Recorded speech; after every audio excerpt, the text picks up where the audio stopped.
قیامت کے قریب بڑی بڑی نشانیاں آئیں گی، دجال آئے گا، دابۃ الارض آئے گا، یاجوج ماجوج نکلیں گے، پھر اس کے بعد سورج پچھم سے نکلے گا۔ یہ سب بڑی بڑی نشانیاں ہیں۔ حضرت عیسیٰ علیہ السلام کا نزول اس سے پہلے، یہ سب ہو جانے کے بعد پھر روئے زمین پر سے مسلمان ختم ہو جائیں گے۔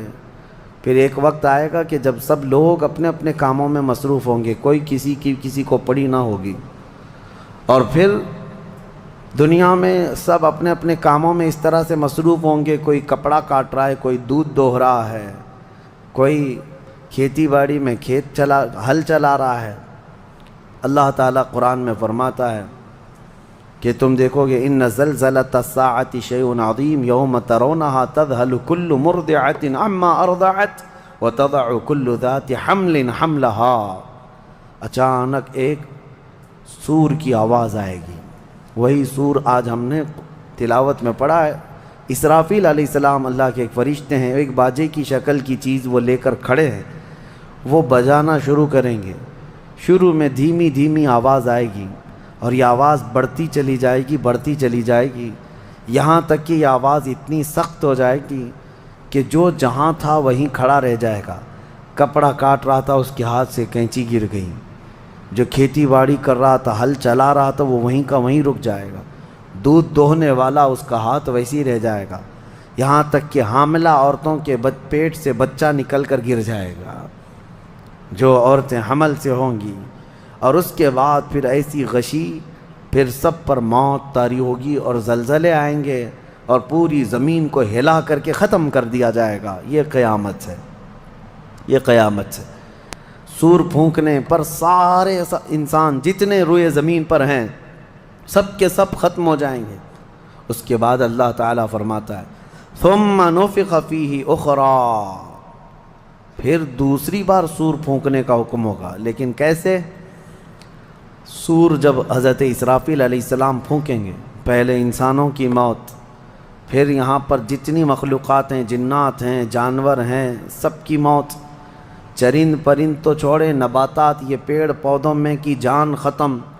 چاند سورج کو جب ختم کر دیا گیا تو پھر کوئی چیز ہی نہیں، ستارے، چاند، سورج سب، بلکہ اللہ تعالیٰ کے جتنے ملائکہ ہیں، جبرائیل امین علیہ السلام سے لے کر دوسرے ایک فرشتے تک، سارے ملائکہ کو بھی موت آئے گی، سب موت کے شکار ہوں گے۔ اور سارے جب انتقال کر جائیں گے تو پھر بچتا کون ہے؟ صرف حضرت اسرافیل علیہ السلام، جنہوں نے سور پھونکا۔ اب ان کو سور پھونکنے کا حکم جو تھا وہ کہا جائے گا روک دو اب۔ پھر اللہ تعالی حضرت اسرافیل علیہ السلام کو بھی موت طاری کرے گا، اور روح نکالنے والا فرشتہ کون ہے؟ ملک الموت اسرائیل علیہ السلام۔ اب تک یہ سب کی روح نکال چکے ہوں گے، اور پھر اللہ تعالیٰ اسرائیل علیہ السلام کی بھی روح نکال دے گا۔ اسرائیل جو سب کی روح نکالتے ہیں، ان کو بھی موت ہے، ان کو بھی موت ہے۔ اور پھر ہم نے پڑھا کل شیء ہالک الا وجہہ، ہر شے فنا ہو جائے گی سوائے رب العالمین کے۔ السلام علیکم ورحمۃ اللہ وبرکاتہ۔ دوستو، اس ویڈیو کو آپ نے پورا دیکھا اور سنا۔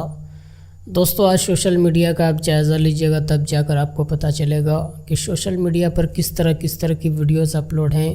کچھ لوگ کہہ رہے ہیں کہ 2026 کا رمضان آخری رمضان ہوگا، کچھ کہہ رہے ہیں کہ 2030 میں قیامت آئے گی، کچھ لوگ کہتے ہیں 2050 میں قیامت آئے گی۔ لیکن دوستو، ان سب ویڈیو کی کوئی بھی حقیقت نہیں ہے۔ قیامت کب آئے گی اس کا علم صرف اللہ تبارک و تعالی بہتر جانتا ہے۔ لیکن دوستو، قیامت کب آئے گی اس کی نشانیاں کتابوں کے ذریعے سے ہمیں بتا دی گئی ہیں۔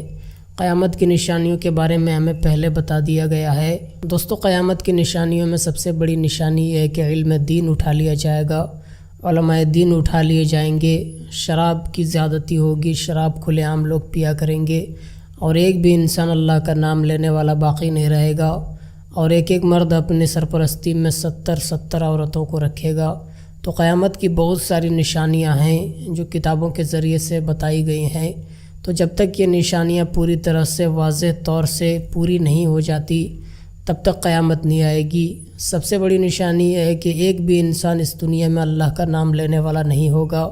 لیکن دوستو، اس سے پتہ چلتا ہے کہ ابھی قیامت نہیں آئے گی، باضابطہ ابھی چاروں طرف لوگ اللہ کا نام لے رہے ہیں، عبادت میں اپنی زندگی گزار رہے ہیں، اور ابھی رمضان المبارک کا مقدس مہینہ بھی شروع ہونے والا ہے۔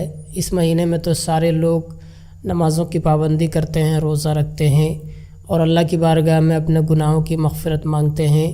تو دوستو قیامت ابھی نہیں آئے گی، قیامت کب آئے گی اس کا علم صرف اللہ تبارک و تعالی جانتا ہے۔ دوستو ہم خوش نصیب ہیں کہ اللہ تبارک و تعالی نے ہمیں مسلمان بنایا، اور سب سے بڑی خوش نصیبی اور خوش بختی یہ ہے کہ اللہ تبارک و تعالی نے اپنے پیارے نبی حضرت محمد مصطفیٰ صلی اللہ تعالیٰ علیہ وآلہ وسلم کی امت میں سے ہمیں پیدا فرمایا، کیونکہ دوستو وہ ہر عالم کے لیے رحمت ہیں، کسی عالم میں رہ جاتے، یہ ان کی مہربانی ہے کہ یہ عالم پسند آیا۔